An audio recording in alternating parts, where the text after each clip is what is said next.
सलाम, नमस्ते, सत श्री अकाल। मैं हूं रजा और आप देख रहे हैं रजा ग्राफी की middle east special report. Israel बुरी तरह से डरा हुआ है।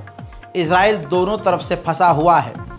इजराइल जानता है कि अगर ईरान ने परमाणु बना लिया तो इजराइल का अस्तित्व खतरे में पड़ जाएगा। ऐसे में इजराइल अमेरिका के खिलाफ जाकर ईरान पर हमला करने की तैयारी कर रहा है।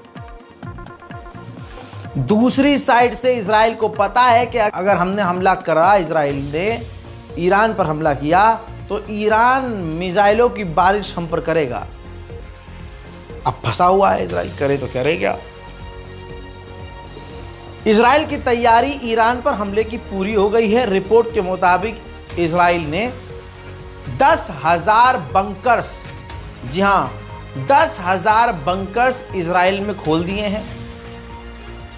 जितने हॉस्पिटल्स थे उनके बेड की कैपेसिटी बढ़ा दी है। मेडिकल सेंटर्स ज़्यादा खोल दिए हैं। अपने सायरन वायरन ठीक कर लिए हैं। कई जगह इंस्टॉल किए हैं। यानी इजराइल पूरी तरह से खौफ में है कि अगर हमने ईरान पर हमला किया तो ईरान पलटकर हमारी हालत ख़राब करेगा। उधर ईरान निकला चतुर चालाक। ईरान जहां अमेरिका से डील कर रहा था और अमेरिका ये चाह रहा था कि ईरान यूरेनियम ही बनाना छोड़ दे। रिपोर्ट ये है कि जंग से पहले ईरान बातचीत से पहले जितना यूरेनियम बना रहा था, बातचीत करने के दौरान से अब तक उसने अपना यूरेनियम डबल यानी 50% बढ़ा लिया है। कमाल यह है कि इस दौरान तो ईरान को यूरेनियम बनाना कम करना था, लेकिन ईरान ने 50% ज़्यादा यूरेनियम बनाया। एक आंकड़े के मुताबिक अब ईरान 400 किलोग्राम यूरेनियम बना चुका है और 400 किलोग्राम यूरेनियम से वो छोटे छोटे 24 परमाणु बम पलक झपकते ही बना लेगा, क्योंकि उसके पास परमाणु बम की तमाम सामग्री अब मौजूद है और एक झटके में ईरान परमाणु बम बना सकता है। अब ईरान पर और प्रतिबंध न लग जाए तो ईरान ने खेल खेला। कहा कि ये जो डॉक्यूमेंट आए हैं जिसमें हमने यूरेनियम बढ़ाया है और परमाणु हम बना रहे हैं, ये इजराइल की चाल है। इजराइल ने यूएन में हमारे खिलाफ ये गलत रिपोर्ट जारी की है। हालांकि दुनिया जानती है कि ईरान बहुत आगे पहुंच चुका है। परमाणु संस्थानों पर नजर रखने वाली संस्था IAEA ने कहा है कि ईरान ने परमाणु की गतिविधियां भी की हैं। अपनी न्यूक्लियर साइट्स पर परमाणु बनाने वाले कुछ काम किए हैं और कुछ हेर फेर की है। अब कहा जा रहा है कि IAEA ईरान पर पाबंदी लगाएगा। उधर ईरान ने अपना इलाका आज और कल के लिए गल्फ ऑफ ओमान में बंद कर दिया है। जी हां, कहा जा रहा है कि Iran missile activity, drone activity करेगा और इस बहाने से वो दुश्मन के खिलाफ हथियार तैनात कर देगा। हजरात, इजराइल की ऐसी फटी क्या ही बताएं।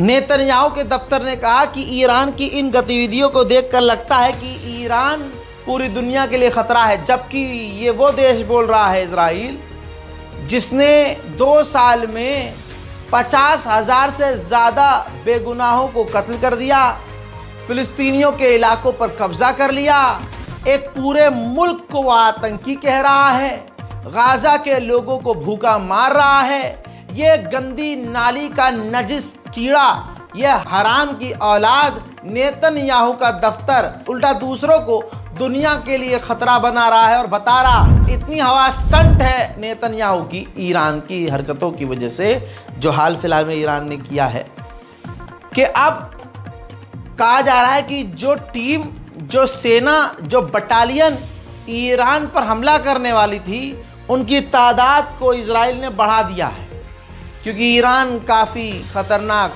टक्कर दे सकता है इजराइल को। ईरान के विदेश मंत्री ने 2 टूक कह दिया है कि पहली बात तो हम परमाणु नहीं बनाएंगे, लेकिन हमें क्या करना है, क्या नहीं करना है, बनाना है, नहीं बनाना है, यह हमें अमेरिका नहीं बताएगा, ये फैसला हमारा होगा।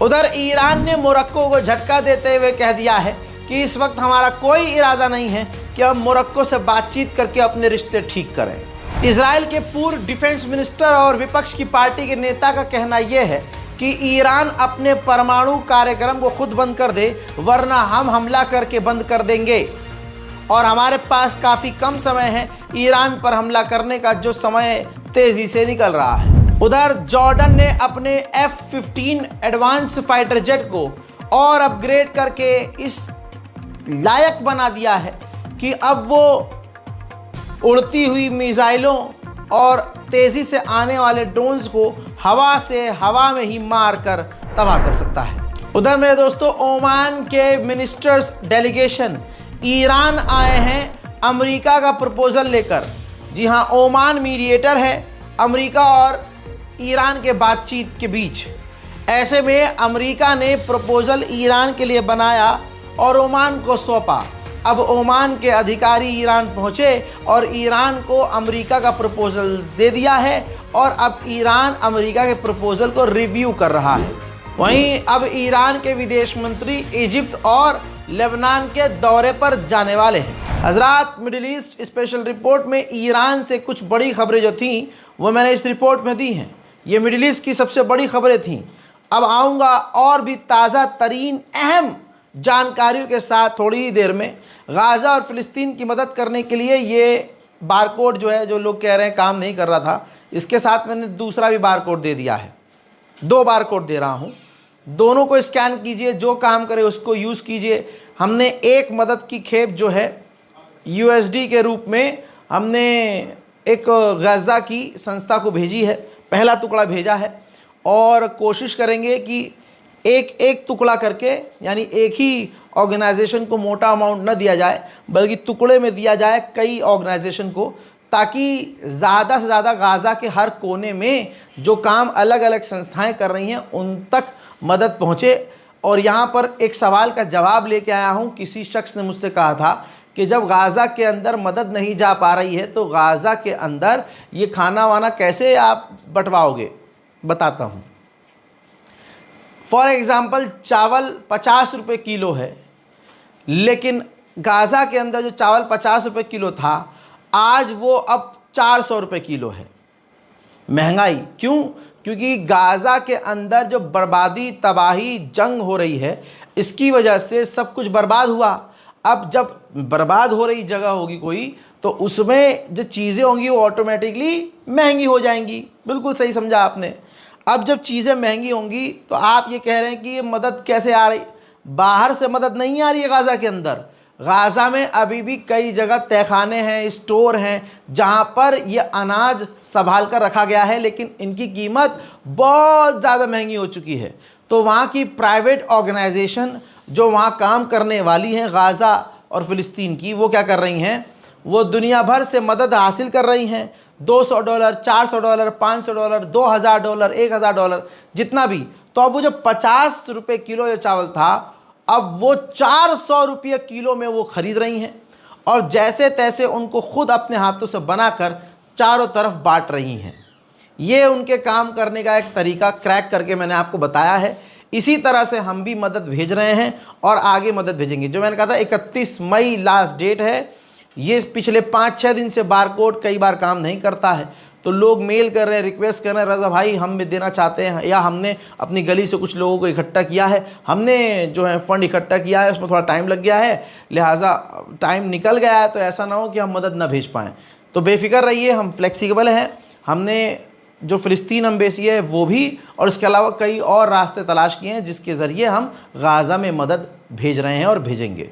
तो आप बेफिक्र रहिए, जब तक हमारे वीडियोस के अंदर ये बारकोड नज़र आ रहा है आप मदद भेज सकते हैं। और जिस दिन मैं पूरी तरह से ऐलान मना कर दूंगा कि अब मदद मत भेजिएगा, उस दिन से कोई मदद मत भेजिएगा। फिलहाल की इस रिपोर्ट में इतना ही। जय हिंद।